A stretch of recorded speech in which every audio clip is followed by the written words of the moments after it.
Assalamualaikum warahmatullahi wabarakatuh. Saya Nahla Azahra dengan NIM C1C021129. Di sini saya akan mempresentasikan tentang pajak penghasilan badan. Yang pertama yaitu pengertian pajak penghasilan badan.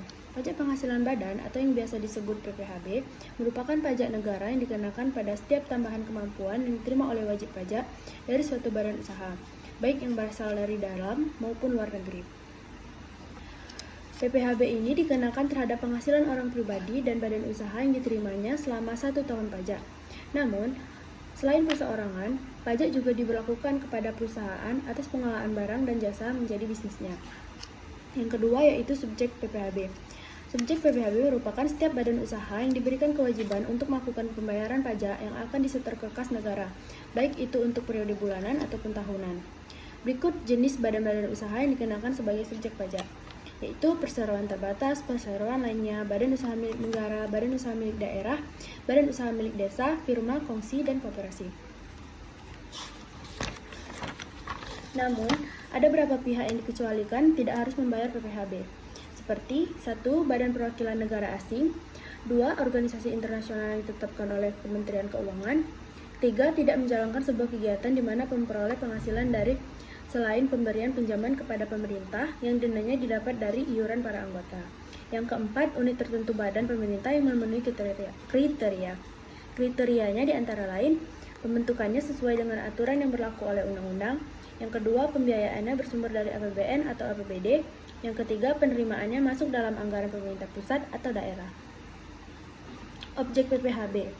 Objek pajak penghasilan badan adalah pendapatan yang diterima oleh badan usaha tersebut. Objek utama yang menjadi target pajak penghasilan badan adalah penghasilan badan tersebut. Setiap tambahan kemampuan ekonomis akan dikenakan pajak penghasilan badan.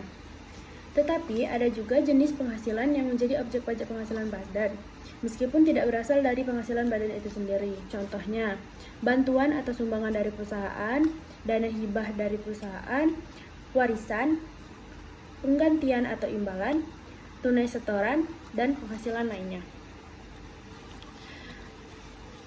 Yang keempat, mekanisme dan perhitungan PPHB.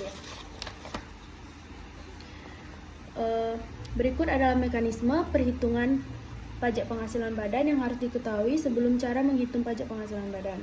Yang pertama, penghasilan kena pajak dengan cara mengurangi penghasilan neto fiskal dengan kompensasi kerugian fiskal, di mana penghasilan neto fiskal merupakan penghasilan neto yang diterima oleh wajib pajak dalam negeri, baik dari kegiatan usaha maupun bukan, setelah melewati penyesuaian fiskal berdasarkan ketentuan pajak. Yang kedua, penghitungan pajak penghasilan terutang. Berdasarkan pasal 7 ayat 1 bagian B Undang-Undang Nomor 36 Tahun 2008 tentang pajak penghasilan, tarif pajak yang dikenakan kepada badan adalah 25%. Besar tarif ini berlaku sejak tahun 2010. Tarif lebih rendah dapat dikenakan kepada wajib pajak badan dalam negeri dengan ketentuan sebagai berikut. 1. Berbentuk perseroan terbuka. Yang kedua, memiliki sedikitnya 40% jumlah keseluruhan saham yang disetor dalam perdagangkan di bursa efek. Yang ketiga, tarif yang dikenakan sebesar 5% lebih rendah dari tarif normal. Selanjutnya, cara menghitung pajak penghasilan badan. Contohnya, A3 memiliki jumlah penghasilan kena pajak badan adalah senilai 2 miliar rupiah.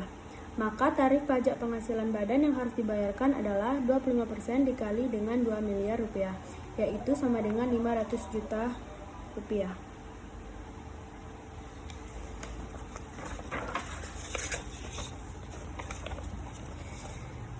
Selanjutnya, berapa persen tarif pajak penghasilan badan dalam Undang-Undang HPP? Seperti yang diketahui, ketentuan tarif pajak badan kembali direvisi melalui Undang-Undang Nomor 7 Tahun 2021 tentang harmonisasi peraturan perpajakan UU HPP. Melalui Undang-Undang HPP ini, tarif PPh badan berubah menjadi 22% melalui tahun pajak 2022. Artinya, tarif PPh badan terbaru ini lebih tinggi dari 2% dibanding tarif PPh badan yang versi peraturan sebelumnya. Yaitu selama ini PPh badan normal adalah 20% dari penghasilan kena pajak.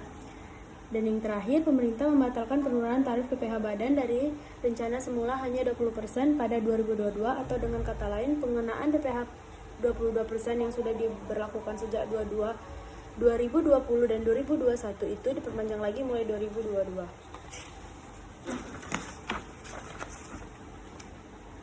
Yang terakhir, tahap menghitung PPHB. Yang pertama, menghitung penghasilan. Langkah pertama, wajib pajak badan harus menghitung seluruh penghasilan yang diterima selama 1 tahun pajak. Yang kedua, mengurangi penghasilan dengan biaya. Langkah kedua adalah mengurangi penghasilan di atas dengan biaya-biaya yang telah dikeluarkan oleh wajib pajak badan. Biaya-biaya tersebut meliputi seluruh biaya secara langsung atau tidak langsung berkaitan dengan kegiatan usaha. Yang ketiga, melakukan koreksi.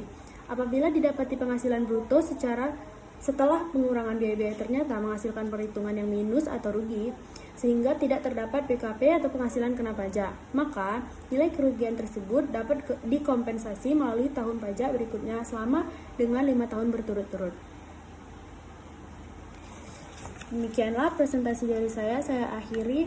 Wabillahi taufiq wal hidayah. Wassalamualaikum warahmatullahi wabarakatuh.